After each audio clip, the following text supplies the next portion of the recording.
Now we can go for part 5 of what we are discussing about, and discussing about the effect of training. If you start to give people more and more of these problems, is this going to help them or not? Is this going to help them in terms of being able to solve more problems or being able to solve the problems in a better way?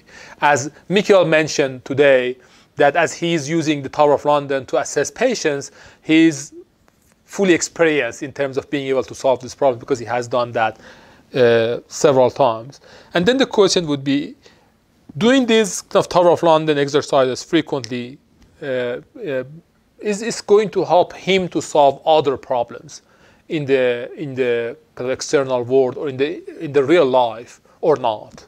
So that is another important question to make and discuss about, should we basically train children for being able to solve this problem, or these trainings are going to be helpful or not, or they are not going to solve the problem. Okay, let's start from this point in terms of those who are experts and expert chess players.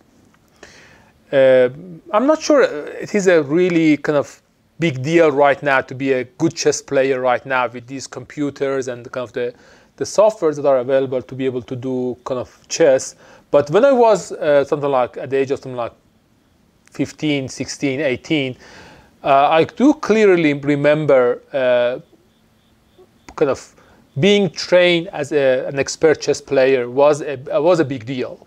So it was, and people were spending huge amount of time to be able to get to something like the master level, to be able to do these kind of chess playing. And it is going to take time. It is a really complex, sophisticated process to get to what they call the master level. And when you get to the master level, if I give you a shot like this that I already have on the screen from a specific kind of scene or a specific phase of a game, and I just go back and I just go remove the scene or the photo, if you're a master in chess playing, you can write down whatever positions that these kind of items on the scene or on the kind of the plane is there. Their position could be easily remembered by you as an expert in the field, and you can just write them down in a way that is going to be surprising for others. You can just see it for something like 1 second, and in 1 second you can record the entire positions of all these players in the entire kind of space of the chess game. And it's quite amazing in terms of how sophisticated they can get in terms of being able to record these moves and these positions in the chess play. But the frustrating part is when we give those people the panels that are not going to happen in a real game. So we just put items in a random way in the screen in a way that is not realistic to be happening in a real game. Those who are chess masters and those who are naive, they are almost in the same situation in terms of being able to record and remember those unknown panels.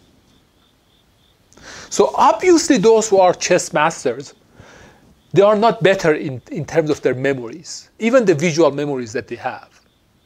They are really good in recording things that are supposed to be recorded, or known panels.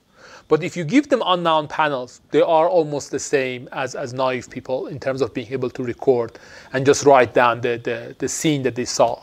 So being a chess master is not going to help you to have a significantly better memory when you are exposed to the scenarios that are not going to happen to you in the real chess play.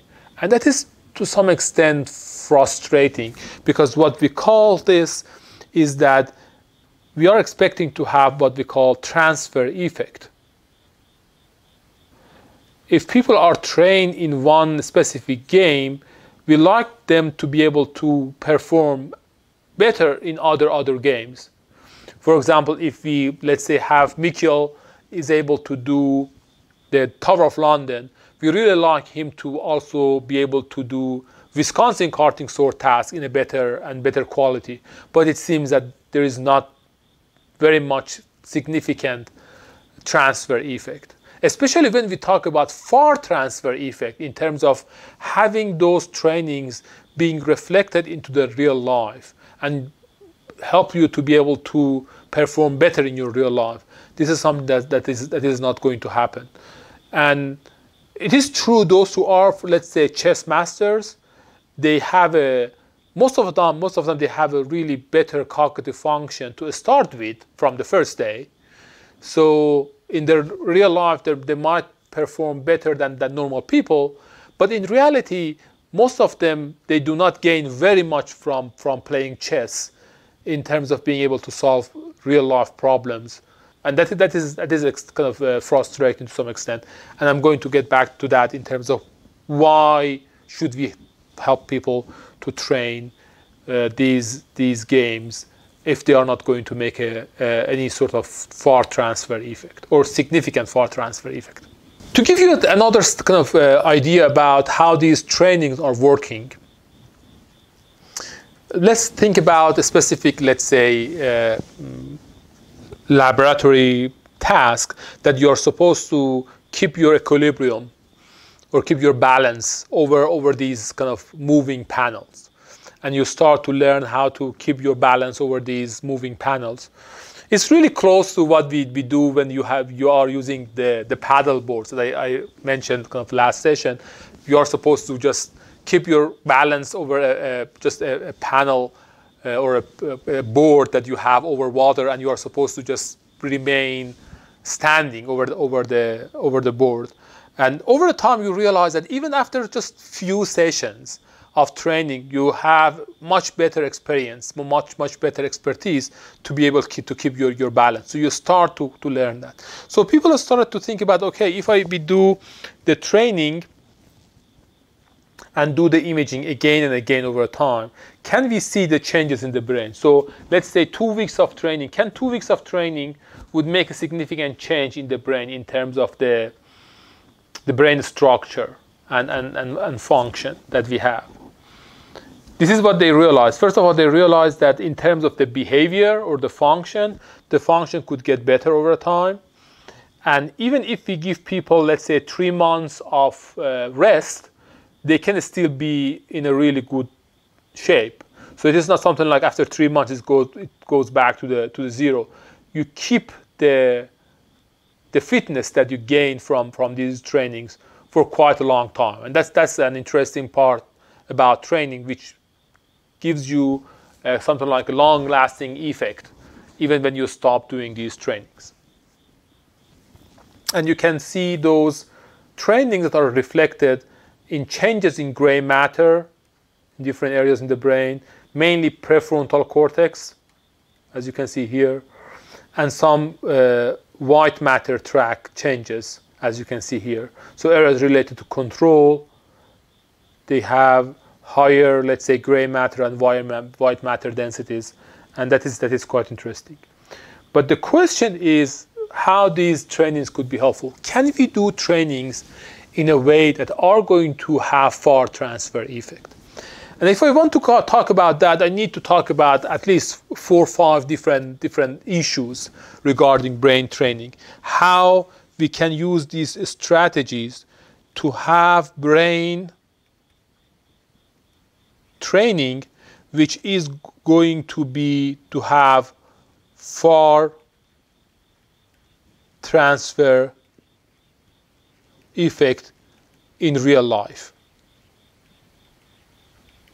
That is a really interesting discussion that I'm going to keep that for now. I will discuss about them in the next sessions over the time to help you to realize how we can use different strategies to use simple brain trainings to have far transfer effects. So that is another interesting discussion that we need to consider if we want to have the effects of training being reflected to the real life. But there are many interesting parts to that if you want to use those trainings to be reflected. Otherwise, there would be something like chess that most of the time could not be reflected in the real life experiences. Okay, and that was the end of the part 5, and then the last part.